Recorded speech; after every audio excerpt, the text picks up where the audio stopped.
we were catching up anyway, so no problem. Thank you for your indulgence. Okay. We're ready, okay.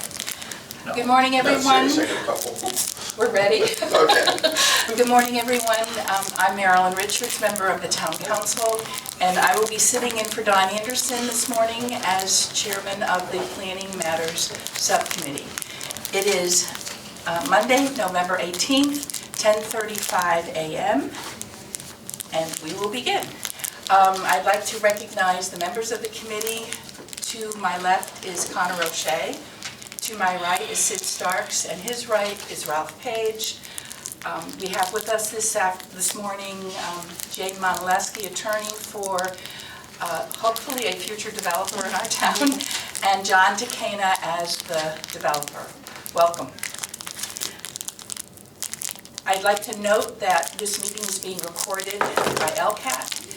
And is there anyone else in the audience that is recording this as well? Thank you.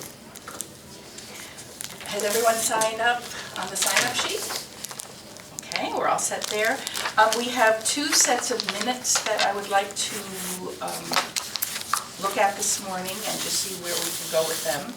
One of them is for October the 21st.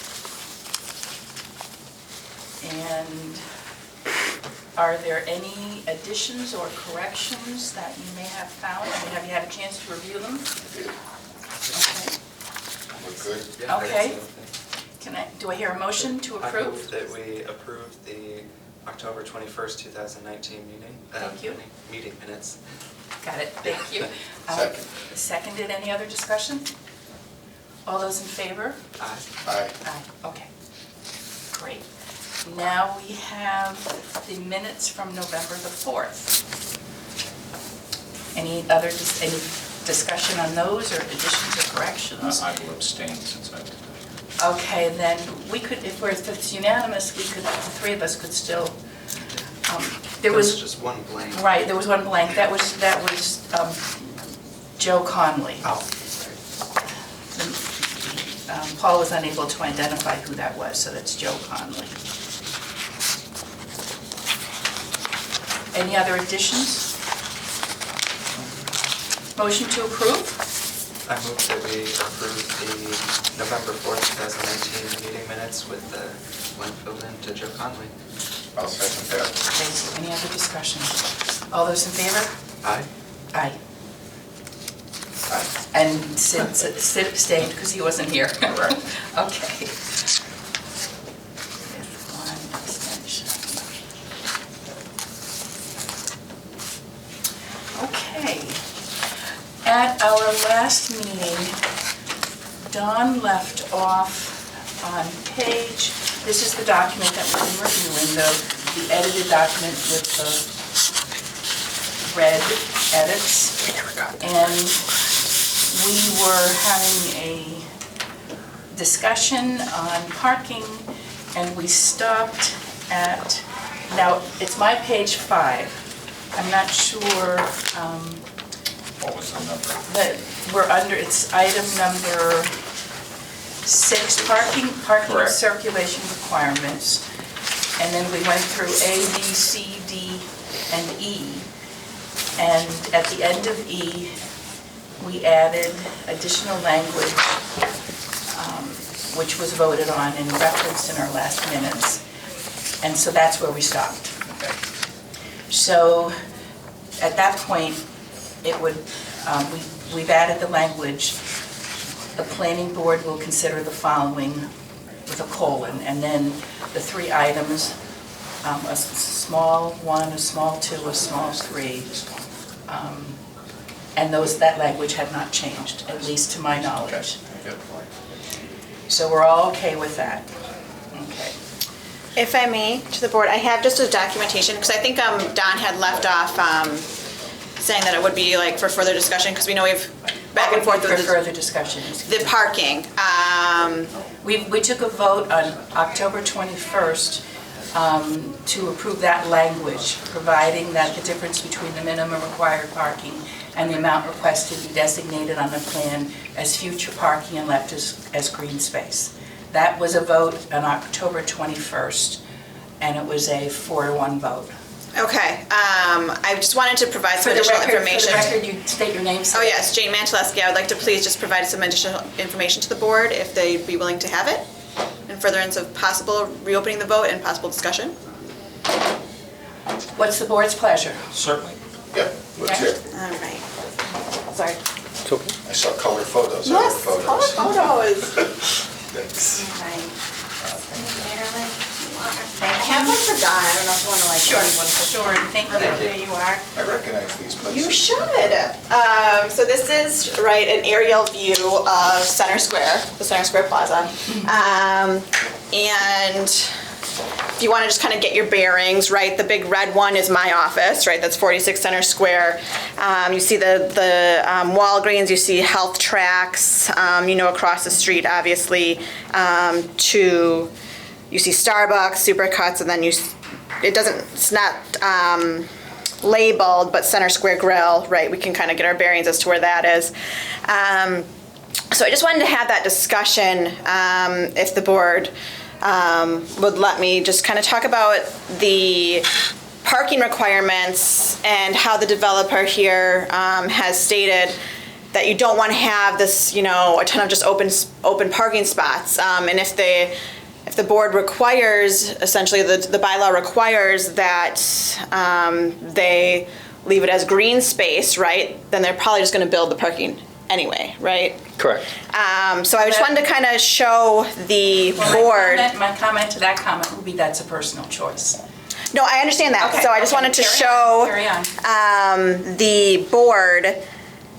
This is the parking that was required under the bylaw for the town of East Long Meadow for the Center Square development.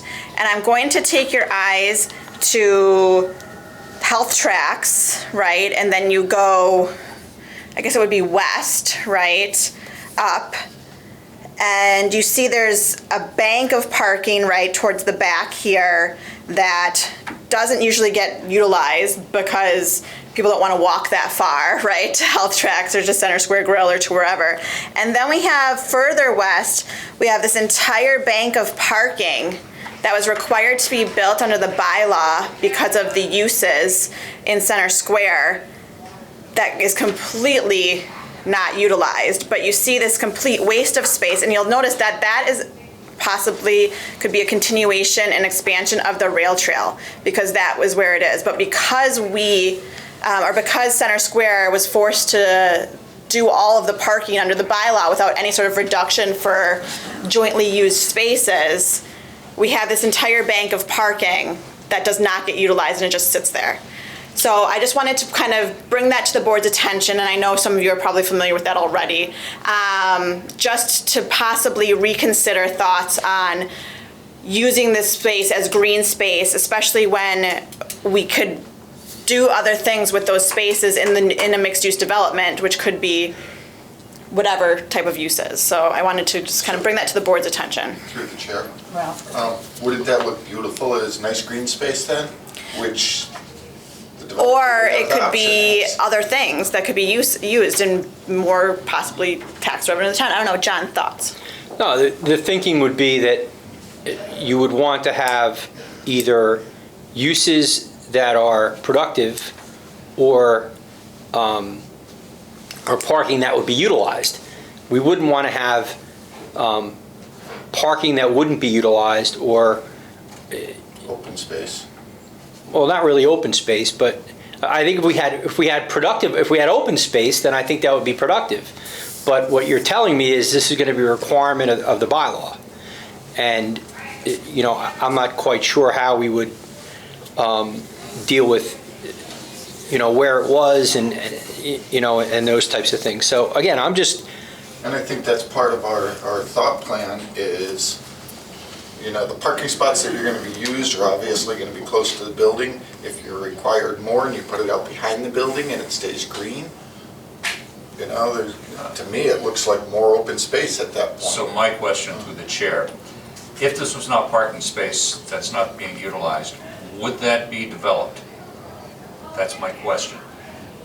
You wouldn't develop it. because if the parking is gonna be required regardless, like there's no allowance really for reduction of Right. parking, you're gonna, it's just. So it would be basically open space, because if it's developed, I already see problems in this plan during peak, you know. Right. It's a good thing because Center Square is very popular, but there could be parking problems and safety issues already.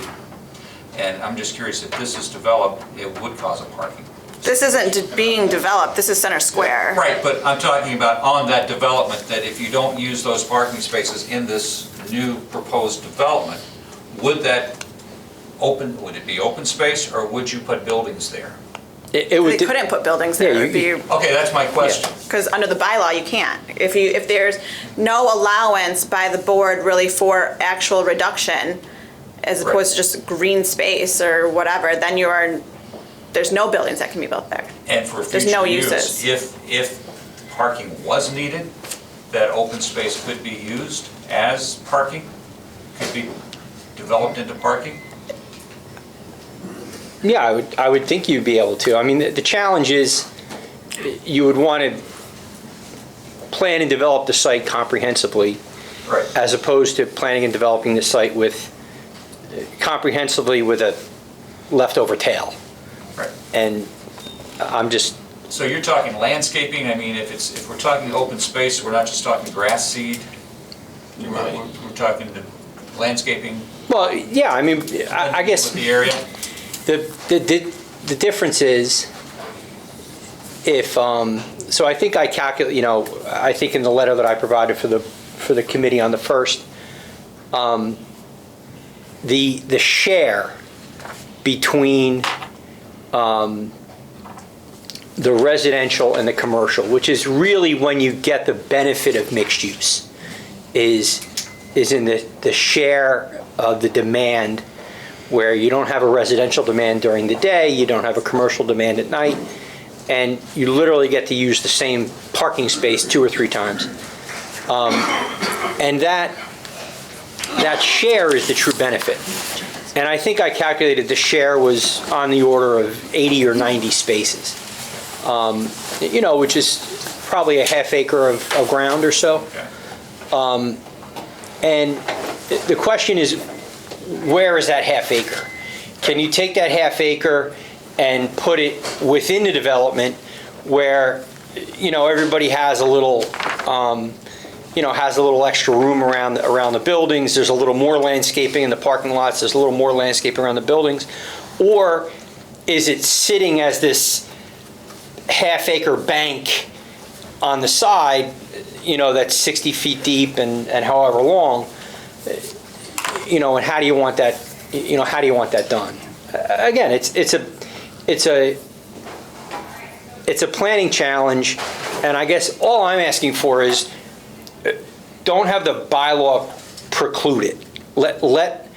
Have the Planning board put a site Let the plan. planning board look at a plan in front of them and come up with the right plan, as opposed to having the bylaw mandate it, and then you're kind of sitting there with your hands tied. I have a comment to make, but before I do, Connor, do you have anything to add to this at this point before? I just want to give you time to say something if you want. Because I'm looking in this direction, I don't want to ignore you. No, I think John's comments about just not restricting the planning board Okay. makes sense to me. My comments are that both Sid and I were on the planning board when this was developed.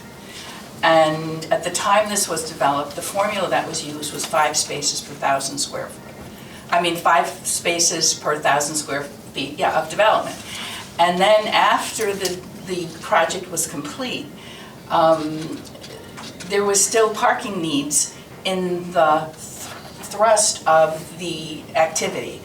And I can only say that there were choices made by the development of the property at the time as to where the location of the buildings were. Walgreens had certain demands. There was a health club. I'm not sure exactly why the developers chose to put the buildings where they did. But I will tell you, there are times when I wish these spaces were in here, in the middle rather than on the outside, because there are times when it's it's harder to find parking in the middle. Now, last night, I pulled into this development and parked directly in front of the mattress place. And I commented to myself, my goodness, there's never anybody in there.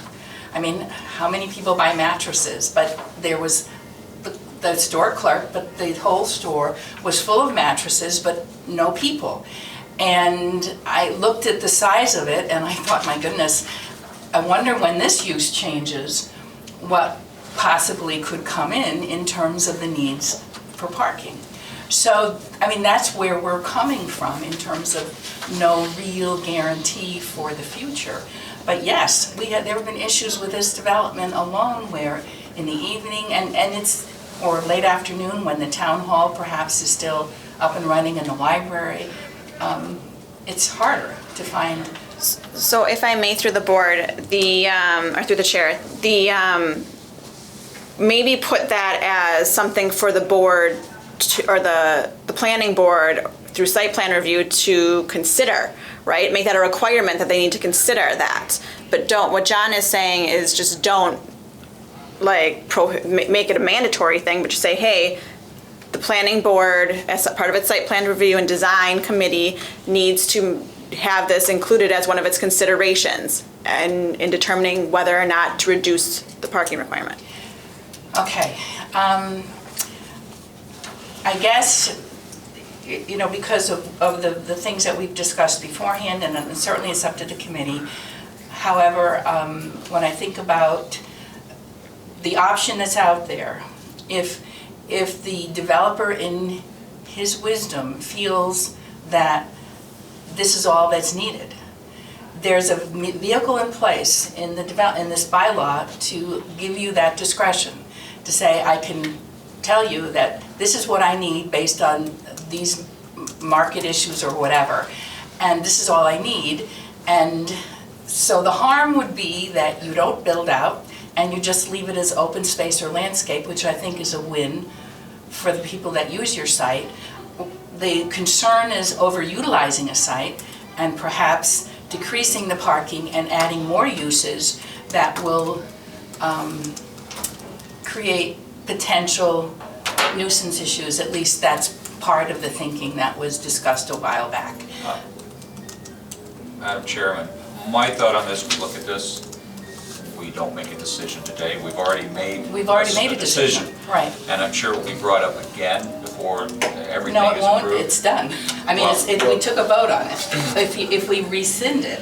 Well, I feel, again, It's going to go to the town council, Yes. though, and the council, through a public hearing, will be able to take information, and they may have a different opinion. Right. right, so that's my feeling. I mean, this will be included with the information that goes to the council, and I'm sure that there will be presentations to the council.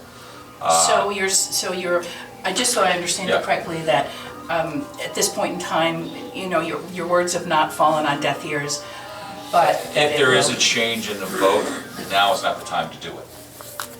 It would be at the council level. And that's my understanding. Is that fair enough? So, through the chair, Jane, what time of day was this picture taken, do you know? I think it was 2019, so probably this summer. I don't know what time it was from Google Maps. Well, it was daytime, for sure. It's daytime. Midnight. Midnight? Well, No? that's what I'm saying. But I think I'm it's looking at obviously all the summer, empty right? Because spots. all the greenery, If you right? look at the shadows, it's probably midday.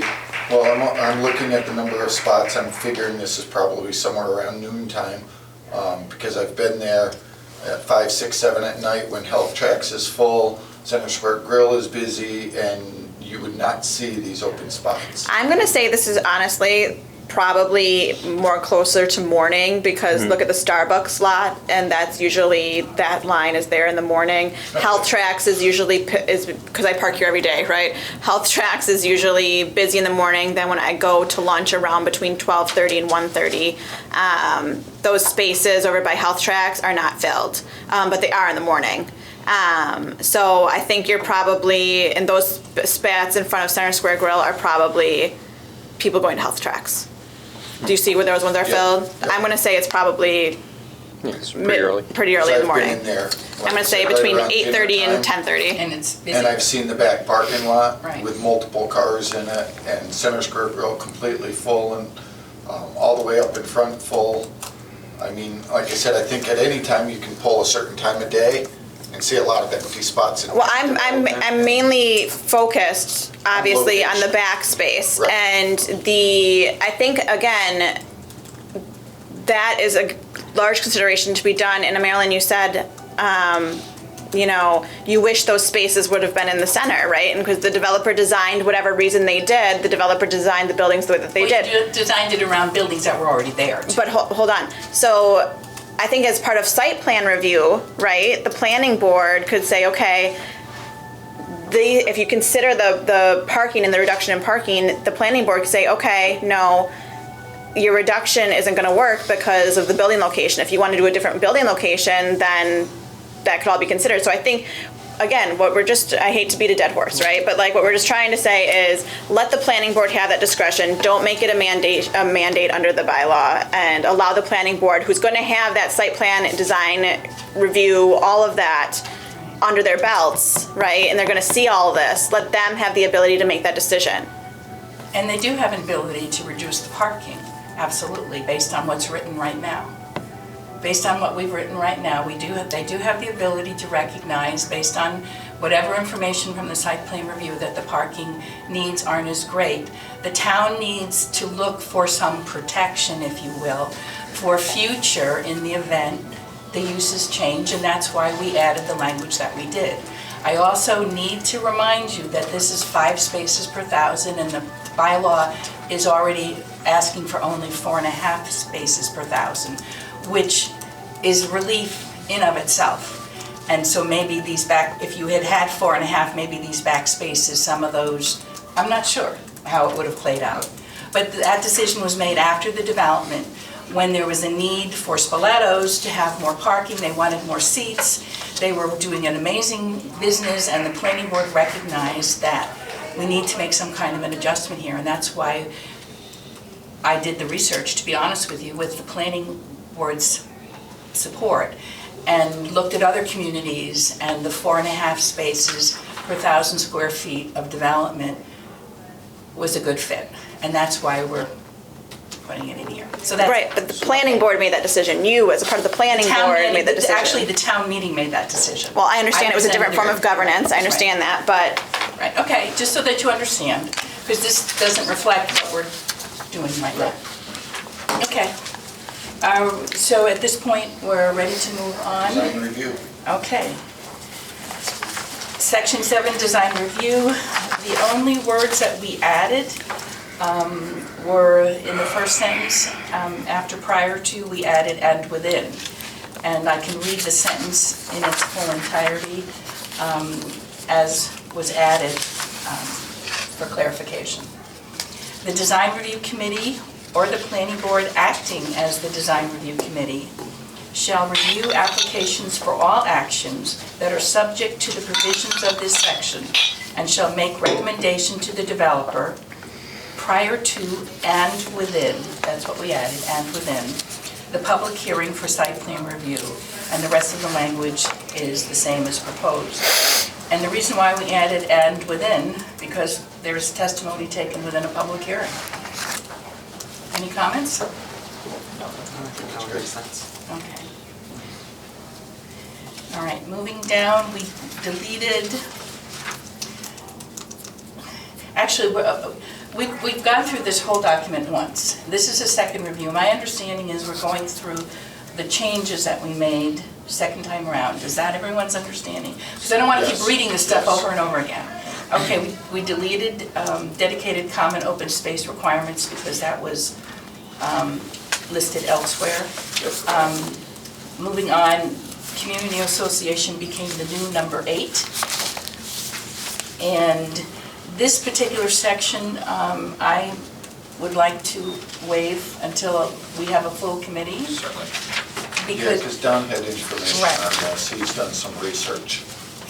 this, just for the record, this information, 8 community association deals with the establishment of a community association within the parcels and agreements moving forward. And Don did reach out, he has an opinion from our town attorney. And as an attorney, I would like to just waive that until he's with us to be able to deal with that. Okay. So, Massachusetts. section 9, procedures and pre-application review. There were no changes to the first sentence, except for the number, it's 9.1. Okay. And then the next section is 9.2. We deleted the words "to promote better communication and to avoid misunderstanding." We started that sentence with a capital A for applicants are encouraged to submit a preliminary plan for review by the planning board prior to the application for a special permit.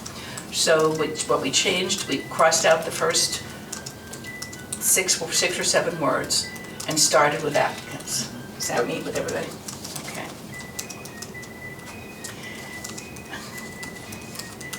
Okay, now there was a section that's been deleted.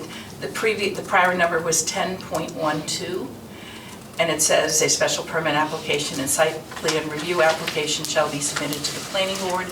We deleted that because it's referenced earlier on in the proposal. So okay with that?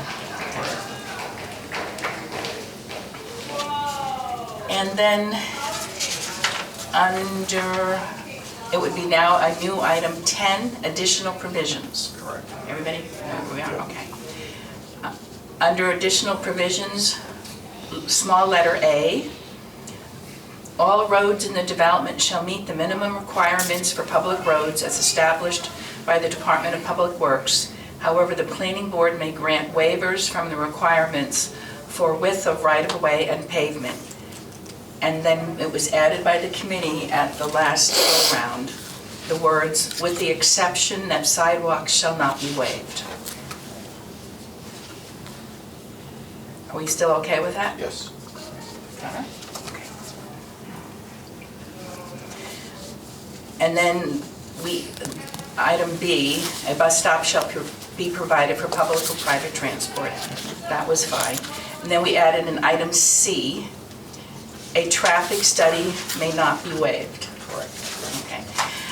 Before we move on out of additional provisions, there is an item that I brought up previously, and I'm thinking that this might be the area to insert it.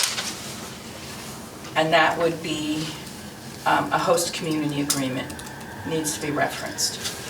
I wanted to at least put it out there. This was discussed previously, and this might, under additional provisions, small letter D might at least add for, at that, a host community agreement. I don't know if that's the right location for it, but thoughts? I would think add number D and just put a reference, a host community agreement is required. And under additional provisions, seems at this time to be a good spot to locate it. For the community that's watching this and for the committee, you weren't with us the first go around.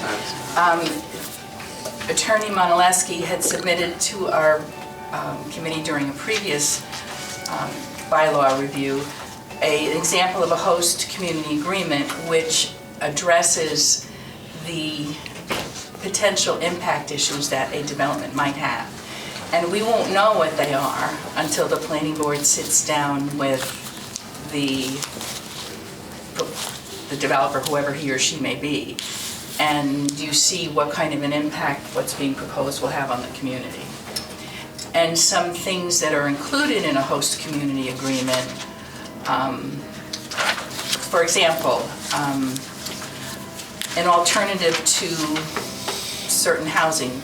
Don has brought to this table inclusionary zoning, which we haven't addressed specifically yet. That could be addressed in the host community agreement as to how that plays out with an entire development. so everyone knows what they're supposed to do. Other items might be traffic mitigation, depending on, what's proposed, or public safety concerns. This particular host community agreement has a maximum number of dwelling units that's allowed per development. There's another one that talks about the ratio of commercial development versus the residential housing, which we've talked about. So those are the kinds of things that are included. There's nothing that is carved in stone, because it depends on what the project that's being presented. So that's why I would like to see it somewhere in the development, in the bylaw. I think this location gives us a good reference that a host community agreement is required. I'm just not sure if somewhere in the bylaw or definition, there should be a breakdown of what the host community agreement should contain. I thought about that, and I agree. Or Yeah, who? absolutely. I'm assuming it would be our town manager, the developer would create. And our attorney. Obviously, the attorney would be involved, but that's what I'm assuming, and It may be very simple. It all depends on what's being proposed, but we don't know. And so to just put it in there as Is that a good location, or should we move it up higher? There's additional questions. Okay, just a second. So you're thinking that under additional provisions, That's just a thought. would the host community agreement go in under the legal section where they're talking about the community association? I'm not So sure. Yeah, Yeah, that's right. just a thought I'm throwing out to you. Okay. Connor, you had something to say? Yeah, so who would, well, I guess first, was this host community agreement language, was that provided by the planning board, or is this a suggested No, this addition was, by us? this is not suggested by us. It was suggested by the attorney for the applicant for the previous go-around for the bylaw.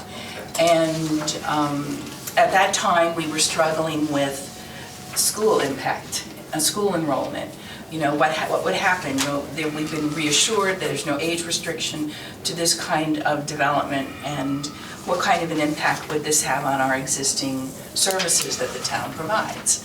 And so that's how this came about. Perhaps there might be some kind of a formula or some kind of a monetary contribution, if you will, if the school enrollment gets to a much higher number than the town can handle. And I'm just using that as an example. I think instead of muddying the bylaw with, anything with regards to number of students, that you allow that to be almost like a separate contract with the town manager based on the development and what the developer wants to do, and each situation's gonna be different. I just don't think a host community agreement should be a bylaw per se through this. That's why it's like a separate contract. But if we don't mention it, then at some point in time down the road, it may get forgotten that we need one. That was my thought on it. How about if we, for now, just put it where we said we were going to put it? Sure. Under additional provisions, D, host community agreement to address impact issues. And That was we for might, 10. that would be under 10, Oh, 10D. 10D, right. Drop the word additional, just say provisions. I'm sorry? You could drop the word additional and just say provisions. Host community agreement to... Oh, no. Oh, Right there, I see what you're saying. just a thought. Host community agreement to address impact issues, and we might give some examples such as, but not to, Right. not excluding something else. Yeah, because one development, maybe let's say over 55, where you're not really worried about a student or a school impact, but the next one, like I said, I don't know, so. Right. I think, if I may, through the Sure, chair, sure. I think adding point D would be fine to say. The host community The host agreement. community agreement, but I wouldn't want to get specific as to what should or should not be included in such an agreement. And I'm not trying to do that, I'm just giving examples, because we're not going to be sitting at the table with the planning board when the applicant comes in, and, you know, I'm not sure where their thoughts will be on the importance of this, and that's why, just such as, but not limited to. But, and such as doesn't mean it's a requirement either, right? And I think that's the whole thing, just as a town manager to go through and go, oh my God, I never thought about the impact of the school, or I never thought about this or that. So it's just a list of things that you may want to consider including in it. And they may come up with a whole list more. Attorneys have a tendency to do that. Okay, so we're comfortable right now with where we're putting it, and that's it, all right. Now, moving on to the section 11, development regulations for mixed-use district. Most of that language is the same. We did add under item C, we deleted the words high density, and we also deleted the words in densely settled areas of. And the sentence now reads, the mixed-use development will provide for quality development consistent with the character of building types, streetscapes, and other community features traditionally found within the town of East Long Meadow. Okay with that? At the end of that, mine has and. Yes, there's more. But, Okay. I mean, did you add language after? No, that's what I'm saying, it just says And then it goes, semicolon and then it goes, I put a question mark in Uses. what. because it's And moving on residential to letter D, I guess. They're Okay, just sort of complimenting one another, like, whereas. But anyway, just wanting to revisit the words we removed, because we felt they really didn't reflect our community to begin with. Does that make sense? I think Okay. for consistency, to Ralph's point though, all the other ones either have a period or just a semicolon, but they don't have the word and at the end, like it's a trailing. Do you want to I would just remove the and Period. then put a period there? That is okay with me. And then just to back up on point B, it ended with a semicolon, so we can make that a period to be Yeah. consistent with the others.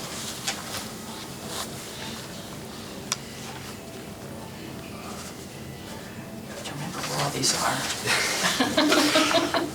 are. Okay. Item D, any other questions about that so far? Okay, item D is no change. E, no change. What? Did we get rid of the?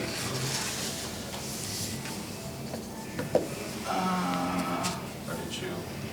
No? So mine originally had a line through it. E? Really? All right, let me look at the previous one and see what we had there.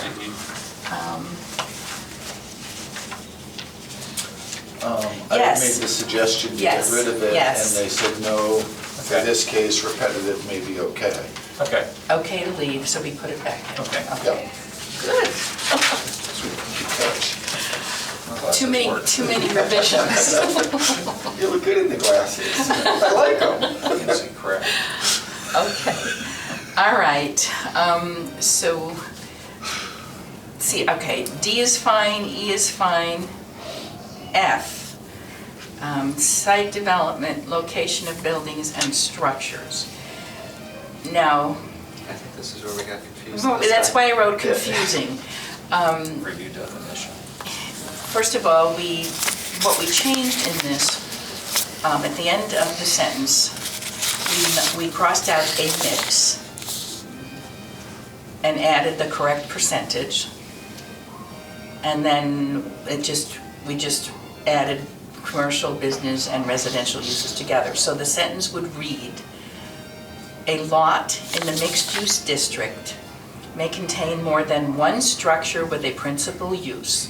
The planning board may grant approval for multiple structures on one lot only upon making a determination that the proposed development contains the correct percentage, which is what we added, of commercial business and residential uses. And that goes back to the decision which we have yet to make as to minimum 20, 30%, whatever. We had discussion last time around about the first part of the sentence, if I'm remembering it, because that's why I wrote down confusing, because for some reason, I believe it was Don who maybe questioned, a lot in a mixed-use district may have more than one structure with a principal use. Now, I don't see any problem with that. I don't know what, is there anything that I'm missing here? No, I think maybe we were just overthinking it last time. Overthinking Because it. now it makes sense. Really. It makes Yeah. very, Yeah. Because I think what it came down to, like we said to them, is you could have residential up below, commercial down below. They're both principal uses. No more than one use on a lot. Right. Restriction. Not that I'm aware And of. I think the whole Different premise. It was towards the end when we retired. Right, okay. So we're not confused anymore. No. So other than the addition of the correct percentage, that sentence stands as I just read it. Okay? Yes. All right. We're done with that. So, Please rewrite all of that now. okay, for our next meeting, I will, for the committee's sake, go through the document again and make additional modifications or firm things up and send it all to you. And then, if it's okay, I'm hoping we don't have to go through the whole document a third time, but there are pieces. Four There will be spots pieces we with will asterisks. discuss. Well, and those pieces, I know the Director of Planning was going to talk to the Planning Board about the definition of recreation, because we had pulled it from the document, but there was some sentiment that there is a need for a definition for recreation. And so we still need to decide whether it belongs here or whether it just belongs in the section for definitions. You know, so that's an area that's not quite fine-tuned yet. We also had an asterisk next to additional housing, and that's the inclusionary zoning that we need to fine-tune. And let's see, the percentages of the ratio between the percentages and the residential development, the commercial percentages, that needs to be fine-tuned as well as the density. And we also have an asterisk next to green space and open space because we felt we needed definition. So that might be a good segue. That's a perfect segue. If as we I was look at thinking. the list of definitions that I sent to everybody, if I can find mine.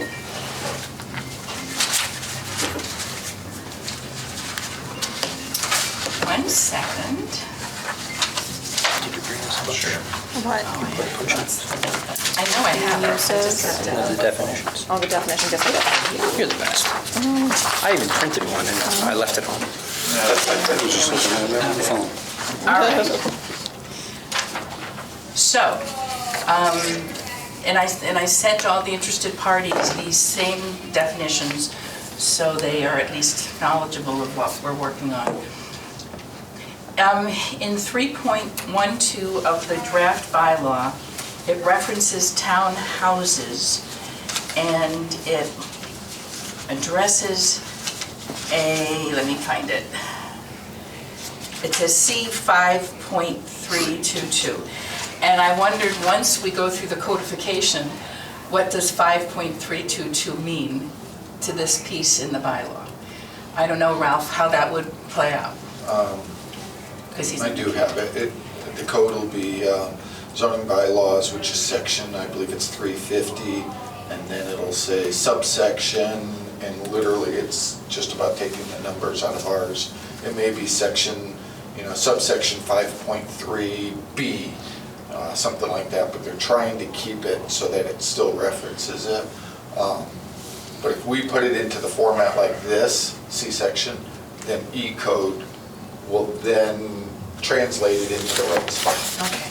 So, all right, then it's up to the committee to decide, is it overkill to add this language where it said after you add the word townhouse and then just do a dash and describe it?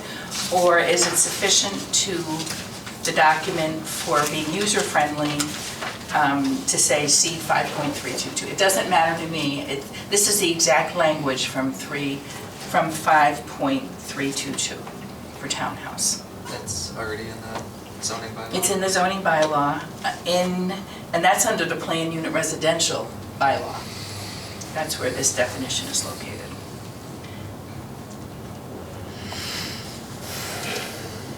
So I would not reference 5.322 if we're going to put the same. Well, that's what I'm questioning.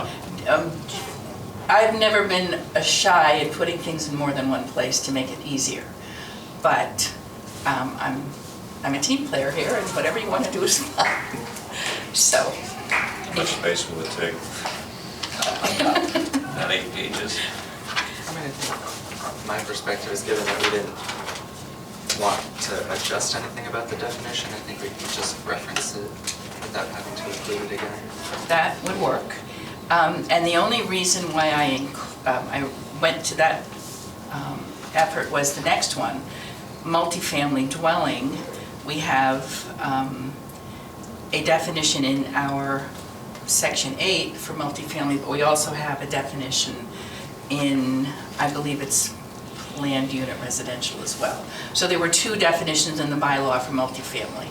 And so I would like to see that this one is included. So be it. So,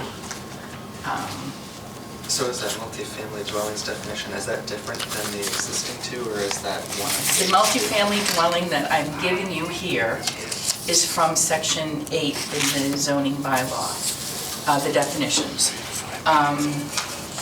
There is,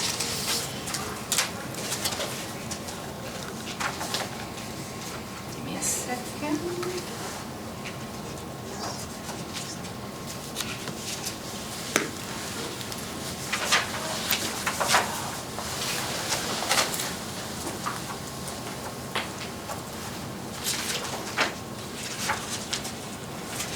Okay.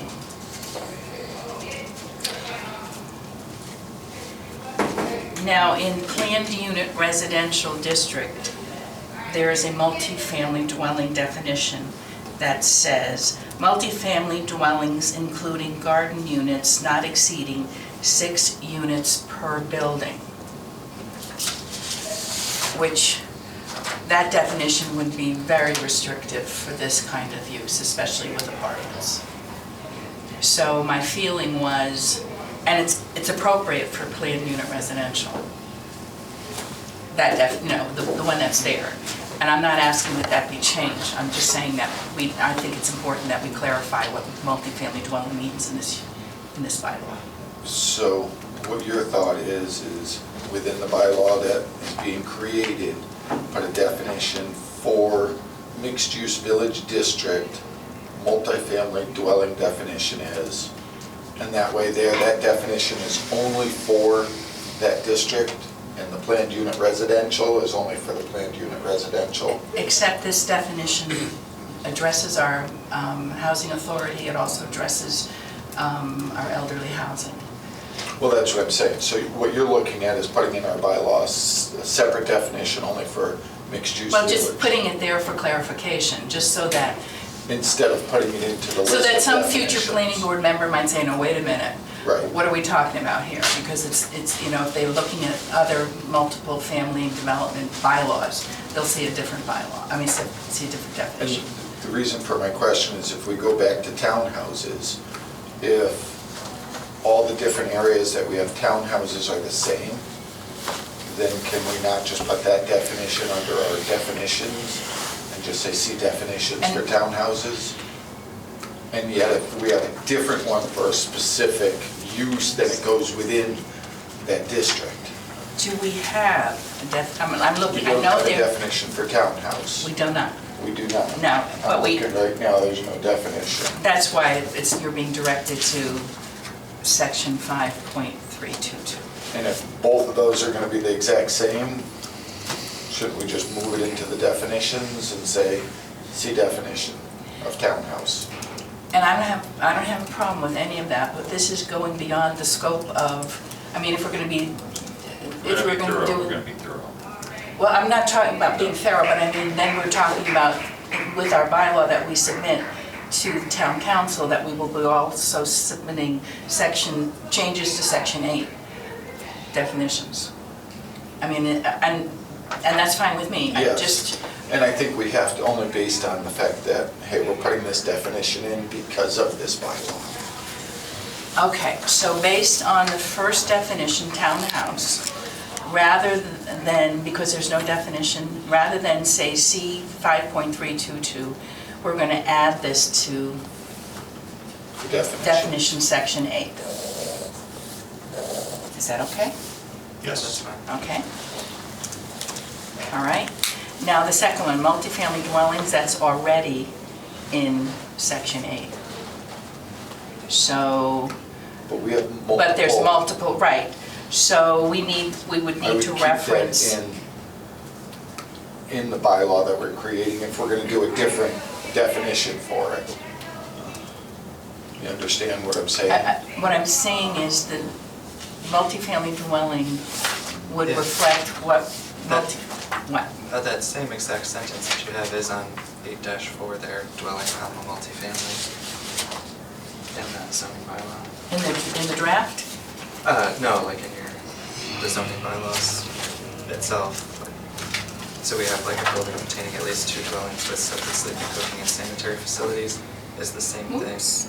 In the Right, it's under, well, that's where I got it from. Right. But the reason why I was choosing or thinking to put it in this document is because we have another higher density district in our town that has a different definition.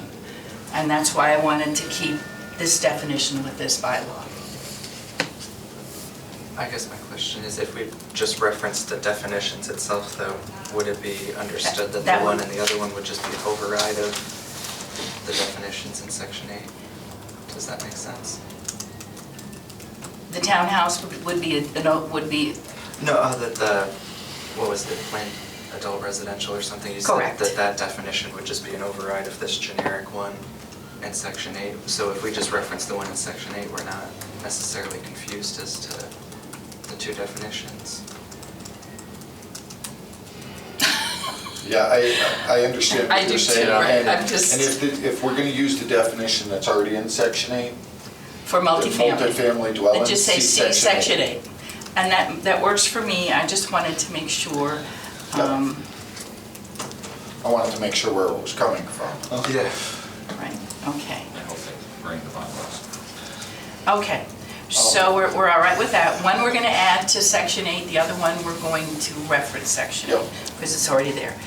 Okay, the next definition is green space, green space and open space, which were provided to us by Connie Broaders, thank you. And we felt that in section 4.6, where we addressed lot coverage, and that a minimum of 40% was green space, 20% which shall be open space. That language has been Yep. approved. However, we also said we still need definitions. The question is, where do you want these definitions to go? Well, I'd like to take a look at the green space definition, because in this development, I'm hoping they don't have a cemetery in it. I think you gotta look at your use table, right? Or Your use table. Well, that's in Just the under the table green of space, I use. just, Right. I suppose maybe a pet cemetery or something could go in, but You won't need Uber. Well, it's also listed as a yes in the table of uses. So that's one we have to go through. I guess so, but. So we'll. So their cemetery wouldn't cover any developable space because it would go into their green space. That's where the overflow parking will go. We're getting silly now. Green space is land that is partly or completely covered with grass, trees, shrubs, or other vegetation. Green space may also include parks and community gardens, period. Okay. Yeah, that's fine. That doesn't cut. No, I have no problem with that. Okay, all right. I would have never thought a cemetery would have been considered green space. I guess I just didn't put the two together. It all depends on the design of the cemetery. Many cemeteries have, I'll be truthful, I go to Flags, right. Hillcrest and it's absolutely beautiful. It's got the pond and Right. people go out there and, they walk their animals and all because it is so beautiful. May I, through the chair?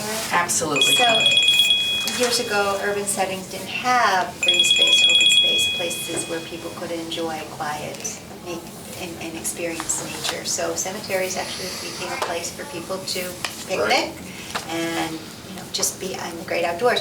And if you think about landscape design, some of our great landscape designers actually design cemeteries. Cemeteries. People still pick. I guess it's just hard to put the two together. When you're quickly thinking about it, it's like, Yeah. whoa. Well, I left And it. Do like you- I said, I could go either way. I don't mind adding the cemeteries and I just, If I don't this- think we, through the chair, if I may, I don't think we actually allow for additional cemetery space in the town. So I think what we have is what we have. But you can double check on that. I don't Well, I think we allow think for one's come in front of us for a while. Yeah, yeah. What's interesting is when I look through the table of uses, and we will address them soon, under planned unit residential, which covers the Elms condominium, under cemetery, it says yes, and under crematory, it says yes. And I am absolutely baffled as to how that happened. I don't understand. So, but that's why I left the language the way it was, because that's how it was submitted from you. Huh? And Funeral home permit. we can choose to delete and cemeteries or leave it as, and then put it under section 8. I would delete it only because under cemetery, it says it must be adjacent to or an extension of an existing cemetery. And But look further over to planned unit residential.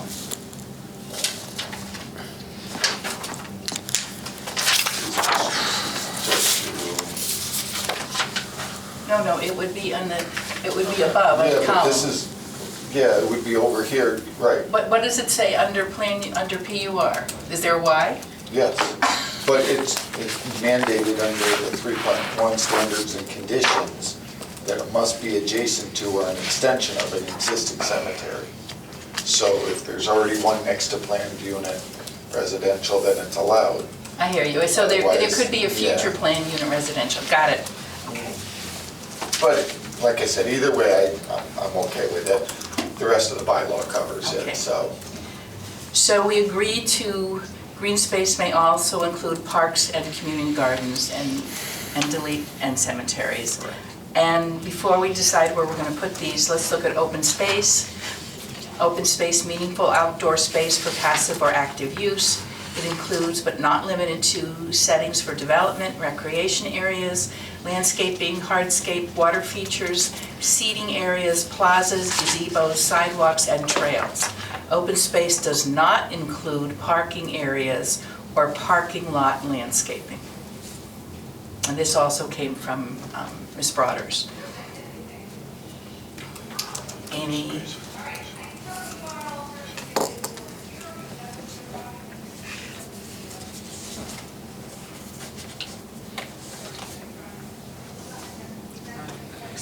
Okay, any comments? Ralph? You look pensive. I just keep reading the word settings for development. Well, you could, Also through the chair, how do you define meaningful outdoor space? How do you define meaningful? like meaningful access, it's, More than this? It's just I believe curious. our bylaw refers to, there's a dictionary, that if the definition isn't included, that it's taken out of. the Webster. Webster, thank you. So it would be what's in Webster's. That's how I would define it. I think, it's meaningful is a hard word to describe, but just, if you're doing say an A&R and you're doing lot lines and the two criteria, it has to have frontage and it has meaningful access. Well, what does meaningful mean? Reasonable access to the property, and they use the word meaningful. So I guess it just didn't occur to me that meaningful outdoor space is just for passive or active use, that it's not just a little cubicle in a corner. Do you want us to strike it? Is it impact? I'm just raising the question. I'm sure, and I appreciate it. You're making us think.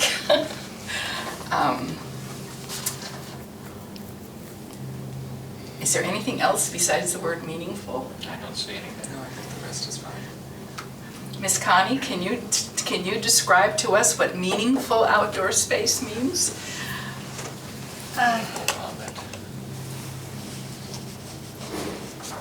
From a legal perspective, it's subjective and it's opening yourself up, the town up to challenge from other places. So, Meaningful? yeah, subjective. And It's so if you subjective. removed it, it would be outdoor space for passive or active use.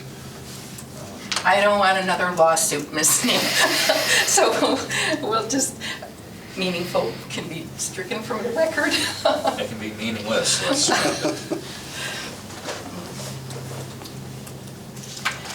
Okay, everything else about the definition is all right? So What? can you describe the settings for development? It includes, but not limited to, settings for development under open space. Would it be phase 2, phase 3 of a phased project, and they're kept as open space rather than have a lot of equipment on them or something? I don't know what that would mean in that regard. Or would it be a setting for a development, meaning a future park or something like that? Is that what they're looking at? I mean, I'm thinking development, obviously you're putting a commercial building, that's development. I'm just trying to figure out exactly what that means. Yeah. Through the chair again. Sure, I Chuck. would just recommend that you take out settings for development, because you're trying to include or describe what it's not limited to. It's not limited to. And settings for development really kind of throws it off. It's saying that it's recreational space or recreational areas, landscaping, hardscapes, water factories. So it's saying you're not limited to that. I don't have any problem with that. I think it's a good suggestion. What do you think, Connor? Okay.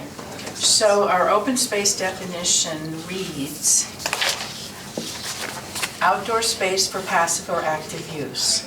It includes, but not limited to, recreation areas, landscaping, hardscape, water features, seating areas, plazas, gazebos, sidewalks, and trails. Open space does not include parking areas or parking lot landscaping. Okay? Sounds good. All right. Now, what's the committee's thought on? I'm sorry, John, go ahead. through the chair.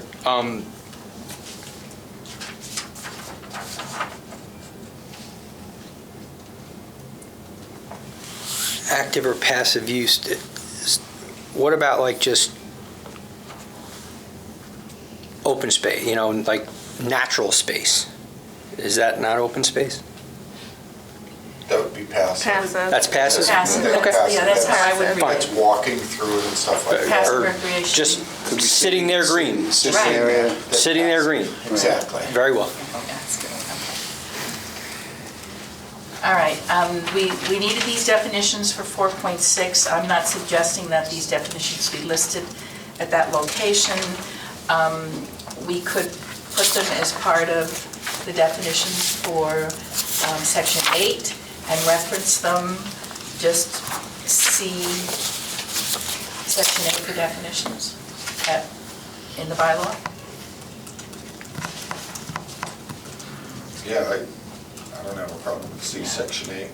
Sure. Because I can't, the way the table is, or the page is written for this, the density and dimensional regulations, I didn't see where we could easily insert definitions. Sure. Yeah. So under 4.6 lot coverage, where under C it says minimum 40% green space, 20% which shall be open space, we'll say C definitions, section 8. Yes? Okay. And then I will make a note on this one that we will add to 8, green space. And now, Ralph, I haven't looked. Have you looked to see if we actually have any open space or green space definitions in our bylaw? Connie, is it FEMA or is it Homeland Security? The readiness plan? Mass.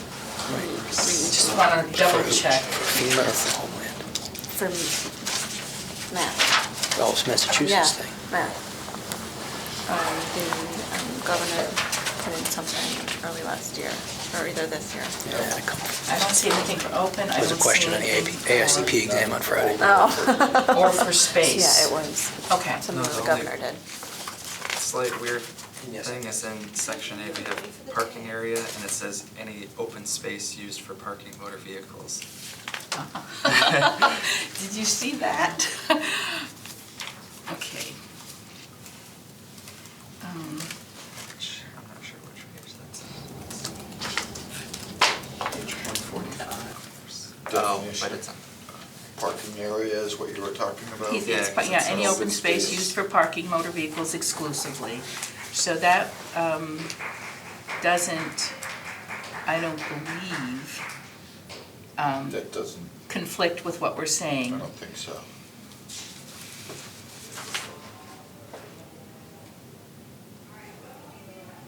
Well, except that our proposed definition of open space says that open space does not include parking areas. And parking lot And landscape. parking areas says it is open space. Well, the But the definition use, is the parking definition is, area. it says, the use is for parking motor vehicles, which would be excluded from the actual open space definition. I mean,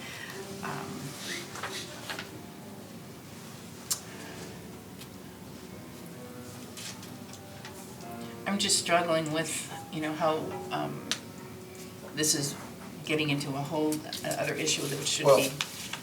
Yeah, I mean, so let's take the parking requirement that we have.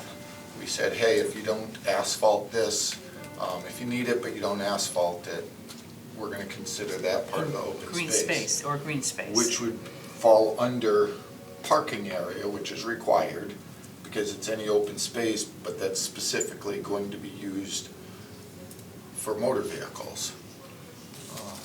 So in other words, hey, you don't have to do this, but that's part of the parking area.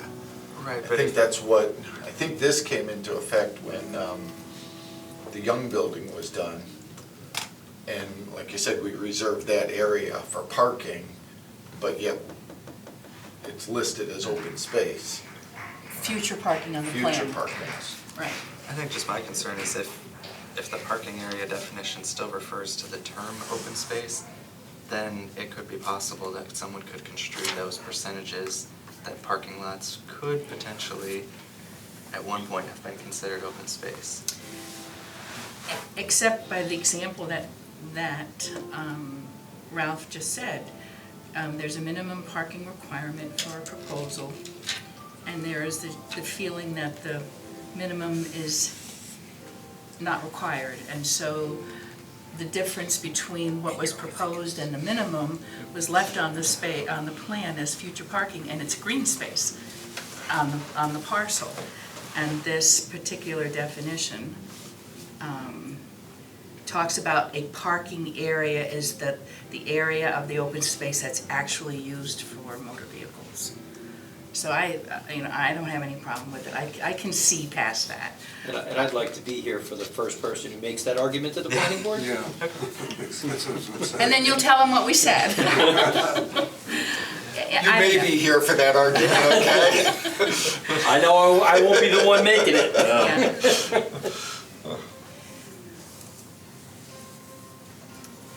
What's the consensus? I'm fine to add it to section 8. What are you referring to? The new definitions. The new for green space and definitions. open space. Green space and open space, add to section 8, right? That's Just what, reference them. and, Yeah. but as far as parking area, are we going to I guess we can leave it. let the planning board, if this is a challenge, let them, Yes, we have to give them post it, something yeah. to do? Whether attorney explain what our consensus was. Let me just catch this quickly. What time have we got? I can't even see the clock. 11:45. Okay. All right, C.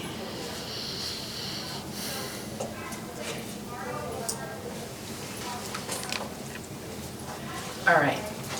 So the last definition references our question to the developer previously what thoroughfare facilities were. And so I put this definition together. These are not my words, I took them from Wikipedia in my research. And so if this helps explain what section 8.1 means when it talks about thoroughfare facilities as to the community association, perhaps we can add this to section 8 as well.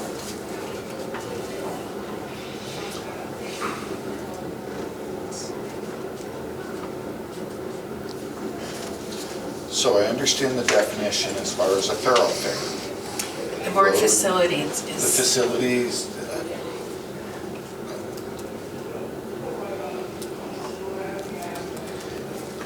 I mean, I'm at a lack of looking at, it's a road or connecting one location to another, so where does a facility? the text of the bylaw is under the community association, and it's referencing what the association is responsible for. And All thoroughfares. right, thoroughfares, it says, we could just cross out facilities and put all thoroughfares. I think that makes more sense to me. And Well, and that's why we question it, because facility to me speaks to something other that's I outside. think the DPW facility, which is in charge of taking care of thoroughfares in our town. And I don't think that's what we're talking about. I think we're talking about the roadways, the, streams or stuff on that idea. So, I mean, I would make the suggestion to remove the word facilities from 8.1. And thoroughfares, make it plural? Yes. That's Okay with fine, that? and the definition makes sense. Okay.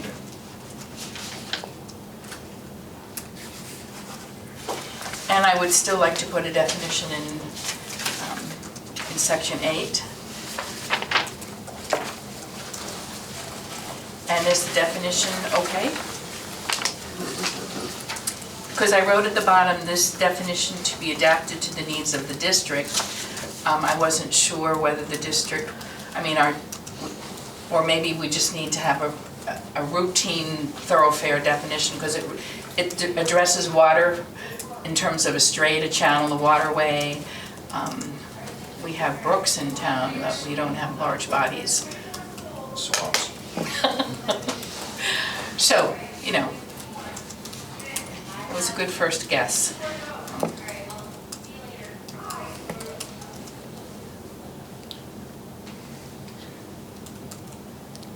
Madam Chair, aren't you really talking about access roads to the site?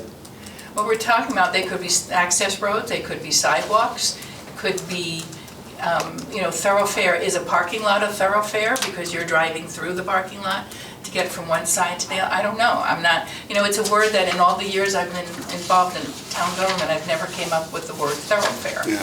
So, but No we matter want- what it is, the developer's responsible for it.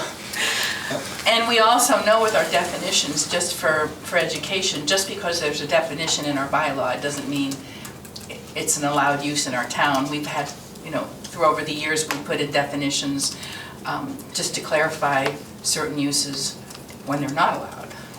So, anyway.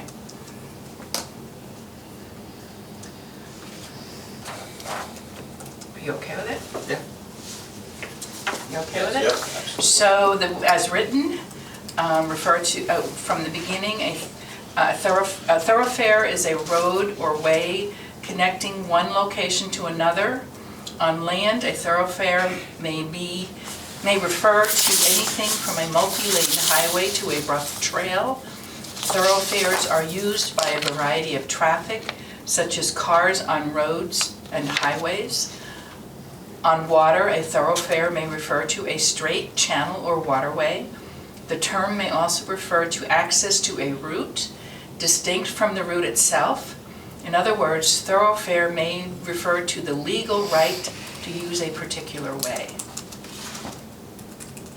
Good with that. Okay. All right. Table of uses. Moving right along.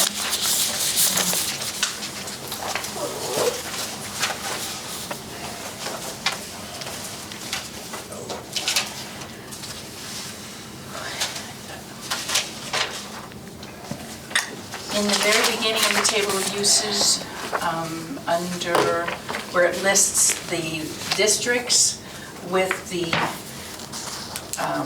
examples of letters to define them throughout the bylaw, under mixed use, it has MU, and we should change that to mixed use village district, So it would be MUV. Any objections? Okay. Now, the mixed-use village is at the far right, of the document. So just moving down, it references that in mixed use you can have agricultural uses. That's by statute. Moving to the next page. A commercial riding academy, boarding, stable. That says yes, and that's an allowed use throughout the town in every district. Commercial kennel, no. Pet daycare grooming, it's allowed in mixed use under special permit. Any problems with that? Forestry, wood harvesting, tree farm, it's an allowed use, as is throughout the town. Golf recreation, no. It's only allowed in the golf recreational district.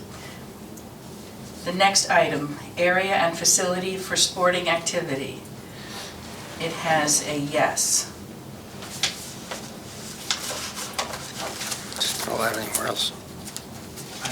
You want to talk about that? Or you want me to just read? Well, all other zones have no's in it. Right, and that, So make it a no. I'm sorry? I think the concern was, what's the sporting activity, like, that apply to your clubhouse? I'm sorry, is that a Recreational. discussion that we should hear? I was just, so like, would that include like a clubhouse? No. Okay. No, we have a very, and see, this is why I put a question mark next to it, and for clarification, and I was really surprised that this has a yes next to it. Because the definition for area and/or facility for sporting activity, an area that is designed to offer athletic-type events to be viewed by a significant number of spectators, and with said spectators either seated or standing, including but not limited to professional/commercial sports Gotcha. stadium, arena, or a professional said, commercial make it a no. ice hockey rink, or a ballpark or a hippodrome. Town sports are addressed under school, park, and recreation and do not apply to this section. So Yes, Through the chair, if I may, we do not have enough, there aren't enough fields available for our young people to play on. right. So the thought was perhaps if there was a space available, then this development might provide the much-needed necessary fields for our students and our children to use. So that's why that is in there. But at the very end of the definition, and this is what protects it, is town sports are addressed under school, park, and recreation and do not apply to this section. And that's a point well taken, but we're trying to develop some shared use. Except we don't want a hippodrome, we don't want. We don't want a civic center. Minor league ballpark, and that's. I I understand. think that's what That's the this point. definition related to. Are you gonna get that on the size development anyway? The Red Sox may want to come here. They just went to Worcester. But the point is, the definition doesn't speak to the development. just go to Worcester? The definition The is Blue foreign. Sox? And The so Plus Sox. why Plus confuse Sox, I don't know things where they are. and I address the Worcester. rest of Again, Then I would make a motion that husband's a Yankees fan, so that's all I it'd be a no get. instead of I had to a get yes. dialed in on the local, you know. Okay, we have a motion on the floor that the mixed-use village be a no rather than a yes for area and facility for sporting activity. Do I hear a I second? do have a question. Do I have a second? Okay, question. When you say sporting, I don't know if there would be an, recreational area with an in-ground pool, basketball court for the residents. Is that precluded from that? No. Okay. No, because it This says, is basically organization. it says recreation do not apply, addressed under school, park, and recreation do not apply. With this deals strictly with a large-scale spectator sport arena-type activity. Sounds good. Motion. Okay, motion's been made and seconded. All those in favor? Aye. Okay. No field of dreams. Unless it's for the schools. Okay. Again, your legal challenge, what is significant number of spectators, right? Under your definition. There's your subjective standard. Soccer parents not included. It does, no, not, I'm not, kidding. no. Okay, moving right along. Lacrosse tournament last week. Yeah. This middle of- Commercial landing strip or heliport? No. Yes. So far in the middle of nowhere, they could charge you to park. Oh, that's so funny. Except when we have first night out and a helicopter comes in.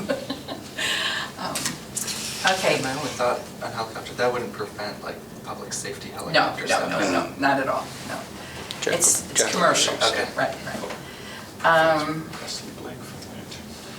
Now it said, now they, under mixed-use village for non-conforming Recreational structures, they put a Yeah. special permit. They're doing special permit? I can't, I don't know why, if everything in else is this special. particular permit, why- situation, I can't Did they imagine. do that, or did But they who skip knows? that? No, they So skipped it. that's fine. Yeah, so just leave it. All right. Single-family attached dwelling, yes. Multi-family dwelling, yes. Now, it says under standards and conditions, multi-family dwelling permitted in the elderly residential district and the mixed-use village district, including townhouses, condominiums, and apartments. I think that is okay, the additional language.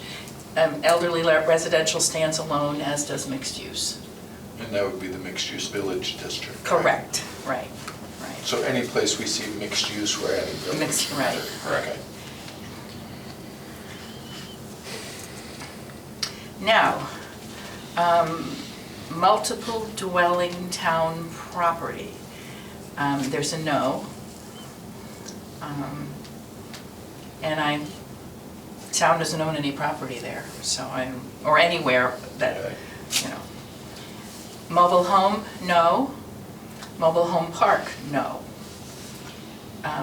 Town buildings, playgrounds, and parks, and associated accessory buildings, as may be ordered by the Board of Public Works or town officials having charge of the land upon which said accessory buildings are or will be erected. Now, it says yes. Explain. I'm not sure, the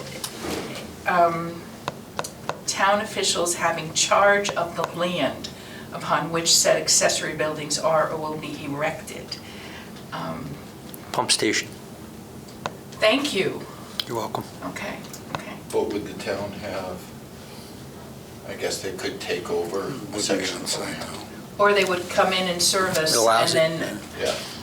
It might be easier to build a new one than to retrofit that one, okay, thank you.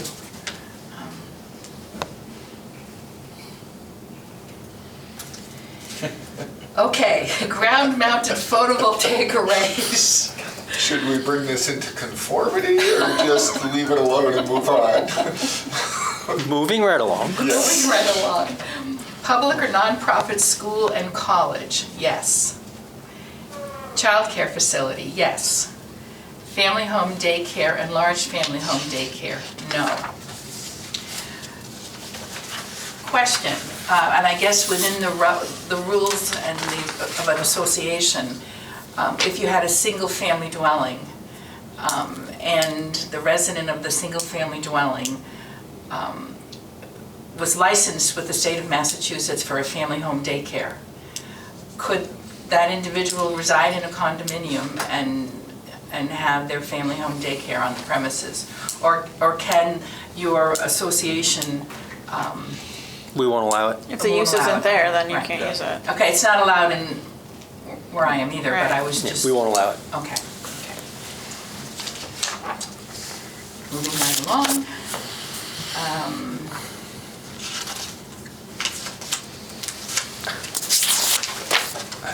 Daycare, childcare facility. Public library, no. Public or commercial garage, no. Telephone exchange buildings under special permit, and that's allowed in every zone as a utility. Question on the public or commercial garage though, would that prevent them from having like private garaging for the residents? No. No. No. And I don't know if we have a definition for public garage. It's included, A private garage may have up to, I believe it's 5 vehicles. Yeah, it's an yes, accessory maximum of use. 5. Yeah. It's an allowed accessory use, right, under your bylaw, so. Right. Okay, garage. So this is basically like a parking garage.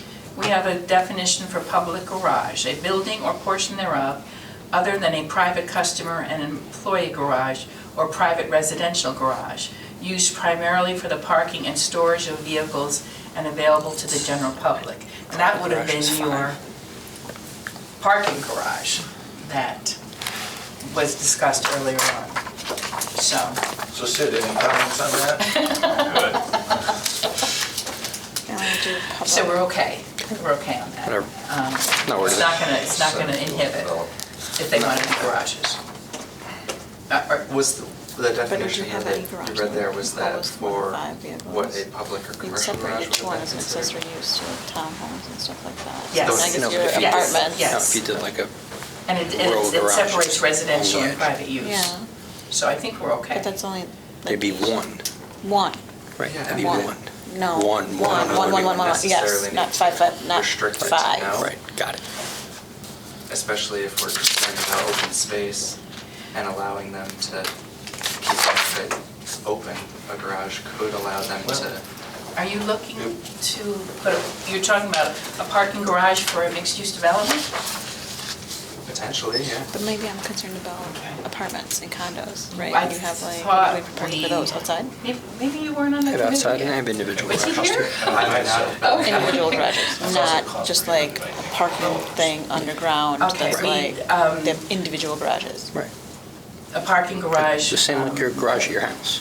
We thought of this Looks just one. like that. In apartments? You know, they can readdress it Where are you gonna put if that? a developer On the wants to come in. the inside, like, Thinks that I need to see it, I on need to the, see it. like right here. for a Like, zone- this is an apartment building. zoning bylaw change. Pull into a Parking garage. garages, as we discussed, in my opinion, So the are crappy more units that are on the ground next to suitable the in parking lot. areas where you're extremely You don't make this a restricted when unit, you you're make this a going up garage.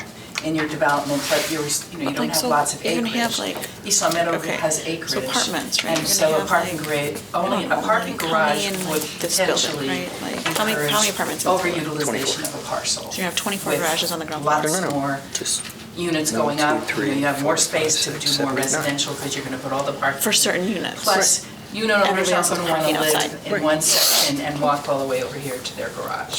Not under a That's what we village just district, discussed. probably not. Under, let's say we did a mixed-use overlay for, let's say, the center of town, then it may come in. Different, right. Just a thought. I agree. Someone else Wow. did too. Fill the blank. any garage we do isn't going to be How'd you public. guys do that? Any You okay with garage that? isn't going to be public. I'm sorry, John? Any garage a mixed use would do would not be public. Just for residents, Or business owners. business owners, Not public. right? Right. Tenants, Right. Tenants. Tenants. residents, tenants/residents. No, because like, for example, Yeah. Okay, telephone exchange buildings, under covered special this. permit. and this is the pool, Wireless And all this is telecommunication inside. facilities and which you towers. could consider a garage. Right. I think special permit is the way to go with that, because Of the- Right, maybe there may be a need, right. Special permit. I didn't question Yeah, it's that fine. then, I was just looking at it now, so we're okay with that. I'm okay with Okay. that. Cemetery, It's- no. If you have a tall Crematory, building, no. Put a cell tower, put a cell antenna on it. Okay, now the next one is membership club, lodge, social, recreational, and community center organization. And it's currently allowed in our bylaws in the business zone. And it's actually allowed planned unit residential under special permit. And you put down, there's an N for no. And I put a question mark next to it because of, in addition to this bylaw, when you get to the end where they're adding clubhouse for mixed-use district.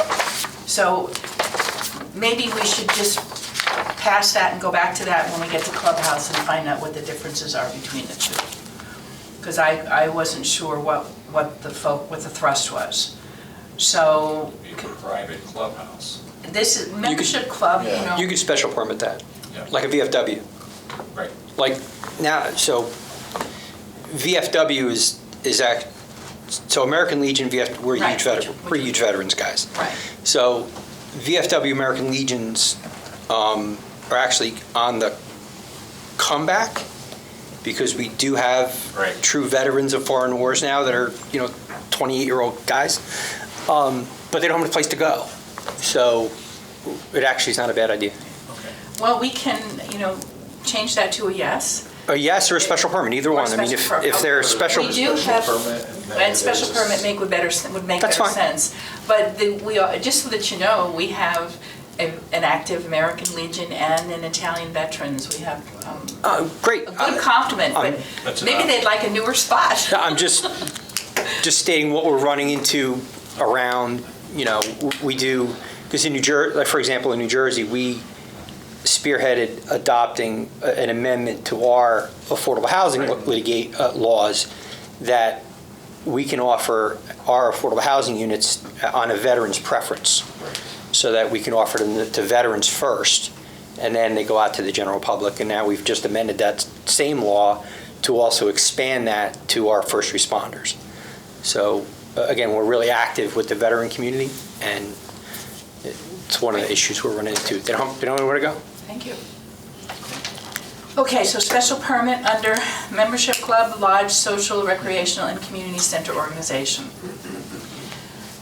Okay, convalescent assisted living, congregate, no. The next one, live workspace, under special permit.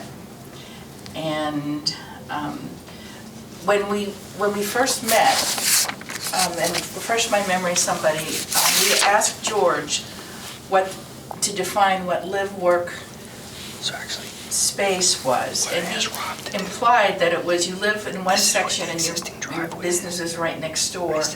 But it didn't seem to, it didn't make any sense to me that that's any different than what we're proposing in a mixed-use development right now. So, If I may, through the chair. sure, absolutely. So a live workspace is a combined space, if you will, that allows the entrepreneur to conduct a business and to actually reside on the premises. So right now, they could have a staircase that goes upstairs. Generally, it's up above. Like a studio or? Yeah. So that's a live workspace. It's different from a mixed-use development because when you consider typically a mixed-use development, you have a business entity, and then you have housing, and they're combined together. But live work is something that is used throughout the United States of America today, again, for that entrepreneur who wants the ability to open up shop within his residence. It could also be a CPA who wants to allow clients to come to his That's the property. piece, right? So that's different than home office, because there would be people coming to the residence They that would live there. Well, no, they live there, but when you're conducting your business, if Right. you could, that's the piece that we need to Well, talk about. generally, it's more of an artisan community. So you usually have somebody who's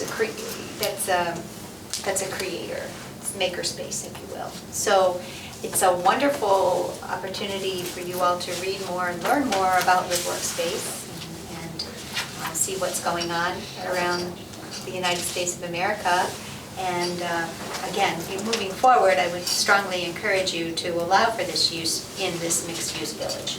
If I may, just, I think an example, I was here for a planning board meeting, I think Marilyn, you might have been, Ralph, I don't know if you were. Ralph missed one? Yeah, he might have missed a couple. Oh, come on. I can't believe There that. was a woman who did whitewashing of fireplaces. Do you remember her? So she, I guess, is that an example, like where she said she may have clients come in to talk to them about like different designs and stuff like that. Is that what you're, I don't know, I'm trying to, that's the only person I remembered, like, and that's of my head recently.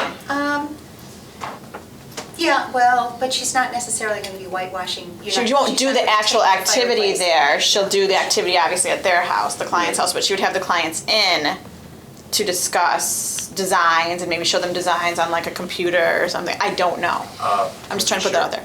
As that example, would they be allowed to have their product there, their whitewashing, the chemicals there? I mean, that would be something that, We don't allow certain chemicals.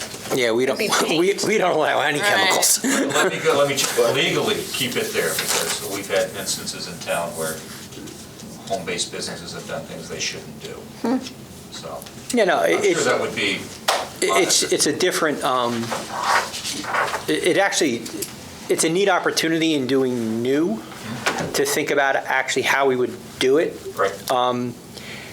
The simplest way to think about it would be, think of like a townhouse, but, a two-story townhouse or something, but the ground, instead of being a garage, Right. it looks like a storefront, Okay. where you could come in and whatever, maybe they make saddles. I don't know. How do the percentages work? I don't know.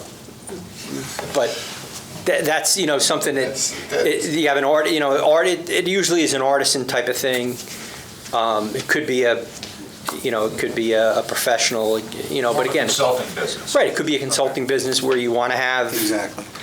You want to have a conference room and a back office, an office space. But it's actually an interesting concept to work on in something that's new. And frankly, with the commercial percentages we've been talking about here, I've been thinking about different ways you're going to do this. So it's not a bad idea. I think it's one of those no harm, no fouls, and the planning board is going to see it. It is special permit. Planning board's going to see it and say, yeah, that makes sense, or no, that's nuts. And So I think that'll be real. Through the chair, Dwell, the magazine Dwell, familiar with Dwell? I'm sorry, I can't hear you. Are you familiar with the magazine Dwell, D-W-E-L-L? Dwell actually ran an article on Live Workspace, so you might want to just Google dwell.com, Live Workspace, and you'll see some current examples, but past examples for Live Workspace is Live Work Unit is a space that combines your workspace with your living quarters. You might have seen representations of such arrangements in movies where the storekeeper lived above a shop or a doctor's office was a room off the home's foyer. So those are older standards that you might be familiar with of combined live workspace. So again, moving forward today, we would like to invite that into the town of East Long Meadow because I think it's a sustainable and a viable opportunity to satisfy a need. So my question to you, Connie, is if we wanted to invite that in, why was this only included in mixed use and there's no yes, no, or special permit in any of the other districts? It's a new. I mean, It's it's new, hard it's to a put new in, use.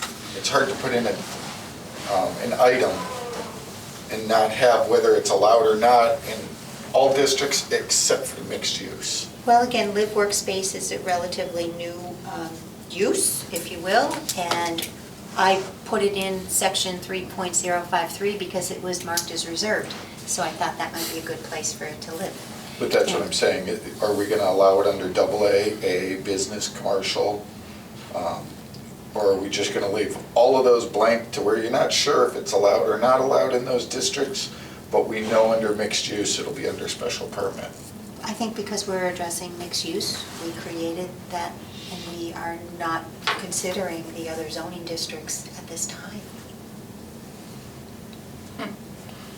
Through the chair, I can tell you through experiences that I've had is that more so that people are doing more telecommuting and working from home. That's where the Live Workspace is coming from. Not so much for the people that are bringing clients to their houses. It's more that people are saying they're collaborating maybe with somebody from work, or people that are trying to start a business from work where they might be doing coding and things like that. Not so much the artisan or the artist, because they have a tendency to go look for working space. But that's what we found, basically, people that say, we call it live, work, play, actually. Okay. And we've done that under our home Home office. office, right. Right, home To where office. it's allowed under home office, and we did change some of the definition and all to where we removed that you can't have someone come to the house. The way it's set up now is it just can't be obvious. So in other words, you can't have a stream of people are parking down the road. It's one of those where we wanted to make it so like a CPA could have a client come over. And you wouldn't know that there's anything happening, you would just think it was a friend of his coming. Home office, home professional office definition. A home occupation consisting of the office of a practitioner of a recognized profession. That's all we have. And I'm not Chris, I'm just reading it. Right. No, that's what I'm saying, Right, so that right. it used to be that you weren't supposed to have people coming to the office. That you could operate, let's say, on a computer or whatever from home, Right. but we didn't want people traveling, you know, and all of a sudden you have a line of people. Now we took that out, which I think more goes to the live workspace. So are you saying? I'm saying I think our home office bylaw already covers it. That, okay. Before we, I would like to see a real definition and maybe do some research online about live workspace. Could, Ms. Connie, could we ask you to provide us with a definition of live workspace, and then we can review this next time round? Sure. I thank you. And I think we should find a spot for it in commercial. Find a spot for what? It should live in commercial, not in community public service. In the table. Gotcha. Yes. Yeah. Right. Yes.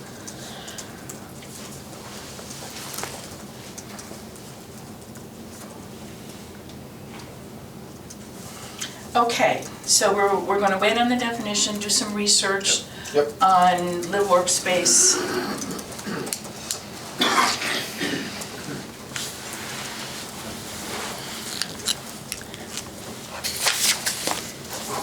And then the remaining table of uses, we have yes for professional office, yes for bank, yes for insurance real estate, yes for dental, yes for general consultant, yes for telephone and utility office.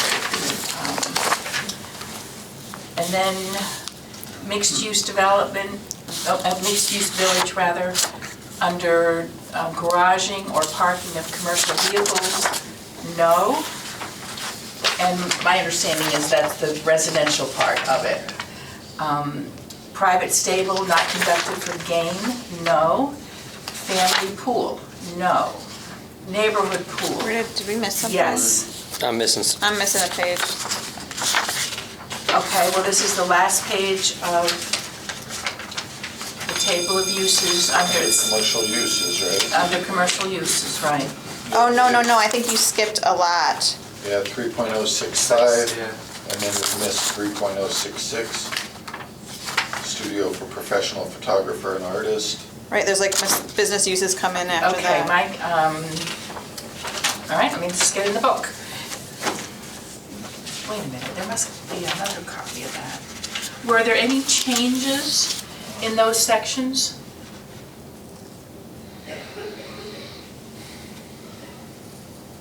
For mixed-use development? If you want this one, Okay, I apologize, folks. 3.065, and then that was 66 starting at the top. So, okay, studio for professional photographer, yes. Travel agency, yes. Commercial school, yes. Sales office, yes. Under business uses, retail stores, yes. And stop me if there's a question. Convenience store, yes. Wholesale business, yes. Planned business development, no. I guess that's okay. I mean, the planned business development would be contrary to a mixed-use Yeah, development. exactly. Right, gotcha. Okay. Supermarket, yes. Preferably a Trader Joe's, yes. I just got my second. Personal service shop, yes. Massage therapist facility, special permit. Gasoline filling station, no. Gasoline filling station with convenience store, no. Car washing facility, no. Automobile repair shop, no. Used car lot, no. Restaurant, under special permit, yes.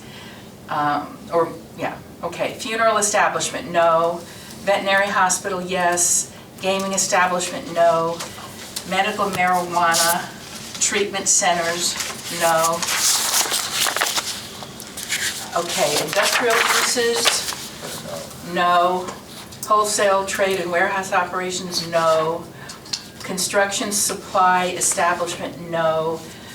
Open quarrying and removal of sandstone, no. Sorry. If you find It's some, Long Meadow, I just think, I'll ask. If I don't ask, I get beaten at home, so. Self-storage? no, we haven't, you mean for a private residence? Sure. no. No, like- For the I know, commercial yeah, I use, know, just- right. We have a few very decent-looking self-storage facilities in town. I don't know, it all would all depend on, I would think about it. That's a good question. Bicycles, stuff like that. No, it's a, Yeah. No, you know, For the public. yeah, for the public, no, like a use, but It's right now, no, we don't have self-storage as a specific that I'm seeing. It's under just, storage would be what, industrial uses? The self-storage we have is in the Industrial Garden Park, on Benton Drive, on, what's that side? Denslow. Is it Yeah. Denslow? Yep. On either side. And There may be one, or there was Do you one recall for it? Baldwin. I don't know if they ever I went think through with the we'll site do it. plan or not. Baldwin Street, but that's industrial too. Yeah. it's an industrial. Interesting, because we're, the, Right. can we think about it? No, absolutely. I was Discuss, no, it's like, That's- and I think about it, and I mean, I'll give you some argument. I mean, we're doing them actually in our shopping centers and in our mixed use. Well, I know that Developments. some of the mixed-use developments I've looked at, they've dedicated, in fact, the one, I believe, at Eastfield Mall, Yes. Yep. dedicated a large section for a storage facility. And if you're looking at people who are downsizing, moving into apartments and not wanting to get rid of their stuff. Right, they don't want to throw it out yet. Go so of it. it's great, so they pay Right. retail. Yeah, you can grab both. It's great, they pay retail rent for 2 years and then they throw it out. Yes. It's good. with restrictions on animals and Right, yeah, right. ban practices, Right.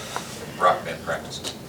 And it would certainly help with the struggle that we're having with internet-resistant uses that we can put in a mixed-use development that will be successful, that we won't be destroying because we're ordering stuff or, online. It's a thought. Okay, but you're not going to do any open quarry. No open quarry. It'd be fun. Only glass. Listen, it's beautiful sandstone. Home office or studio? Yes, okay. That's similar to the Live work. okay.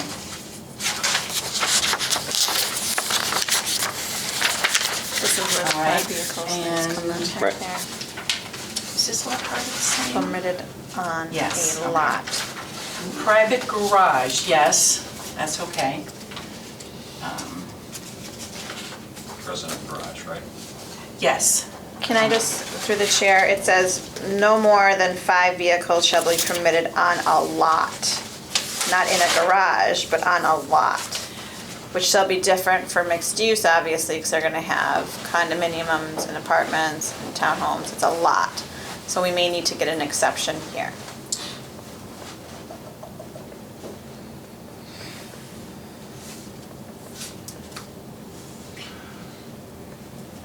Is there a So legal we- difference between a lot and a parcel? I don't think so. because I know the intent of this was simply a residential lot. Right, yeah, I hear you. So it And says. so you can't have a 6-bay garage, you can have a 5-bay garage, but you can't have a 6-bay garage. Right, so the standards and conditions in this section shall not apply to And the this is- MUV or whatever you We were. could just add mixed-use development district in that area. It says, shall not apply to any business, commercial, Right. or industrial use in the commercial, business, or industrial garden park districts. But it's gotta be extended to residential in the MUV. Mixed use, to the mixed-use village. Right. I wouldn't have any problem with that. That makes sense. Yeah, because we would envision that we'll have multifamily buildings that actually will have, individual garages on like the Right. parking lot side. Right. And then if we had, like if you picture a parking lot that backs up to the edge of the property, we would actually take those edge parking spaces in the quote unquote parking lot, we'd actually make those garage spaces. Because we think that interior vehicle storage will be a desirable thing. So you can walk out on a cold morning and get into a car that's not frosty or whatever. Relate to that. Okay, thank you, Jane, that's a good addition. Okay, home-based trade, no. So Ralph can't come and operate his landscaping business from the mixed-use development. Sorry, Ralph. I'll suffer, it's okay. Garaging or parking of commercial vehicles, no. Wait a minute, oh yeah. Yep. Did we go? Okay, now we're back to where I was Yes. beforehand, all right. Sorry for that, I don't know what happened to my sheets. Question about that one though. So, what if someone had a, like, commercial plated vehicle that was just their private vehicle that they were Definitions parking? now pertain to that, I believe. Right. The definition of commercial vehicle has been switched so that you have to have like ladder racks and stuff like that to make it a commercial vehicle. Just your license plate doesn't do it anymore. Because that was one of the issues that we were having in town. The salesperson would come home with a license plate and all of a sudden you can't park in your driveway. Okay. Here's a definition for commercial vehicle. Any vehicle currently registered as such with the state registry of motor vehicles or equivalent out-of-state federal agency and is primarily used primarily in the conduct of business as evidenced by signage or other commercial enhancements to the vehicle, as opposed to a private, family, or individual use. So the enhancements is Right. what our building inspector's looking for, Right. like I said, like ladder racks, toolboxes, whole side of it that says so-and-so company. I think what we're looking for is to try and keep the billboards out of the residential areas. If you wrap your whole vehicle, keep it out of sight. If you park it in a commercial parking lot, that's different. Does that Someone mean? has a thought. Can I wrap my shuttle bus? It's a shuttle bus. That's It's not- different, yeah, that's it's not- addressed that's differently. different, okay. Right. Well, can you wrap it? Sure. gonna Are you stop gonna here. park it in a single-family? Zone? No. I'll park it in my mixed-use Exactly. development. You know, I think living in an association-type development where we have a lot of rules, and we have lots of guys who have trucks, and one truck, you know, one with the biggest truck wins. And some actually, I think based on size, it may have to have a commercial plate, I'm not sure. But as long as there's no enhancement, no advertisement that they're using it for business, and even if they are, if it doesn't look that way, if you have two trucks exactly the same, one with a commercial license and one without, it seems to be okay. So I'd like to stop at this point, it's 12:30. If we could continue from this point moving forward. Yeah, there was some additional questions next time. Okay, all right, we can start right there again. I will try to go through the document and readdress the changes we've made. We also need to set a date for our next meeting. I know that next Monday this room is occupied, and we're going to meeting next Monday for Yes. the town manager interviews. So next Monday's a problem. The following Monday, December the 2nd, is a problem for me. But if you all want to meet, that's up to you folks. Ralph? I don't know about Don's Issues. schedule. The 9th, the December 9th works for me, which is the following week. I don't, but, I think we accomplished a lot Can we look to set today. it for the 2nd, and then if we're still not done, we can do the 9th. Okay, and then you'll just get your, And if it doesn't work for Don, okay, because then it's we'll not, just I'm not, move it. because I'm Yeah. already not here on the 2nd. So that's fine. If you want to set it for the 2nd, mark your calendars. Is there an alternative meeting spot for the 25th?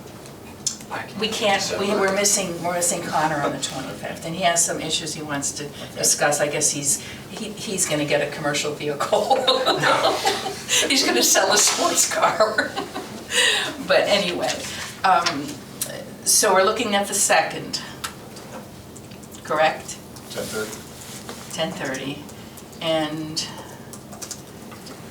we'll assume it's here if we can get it here, at the school conference room.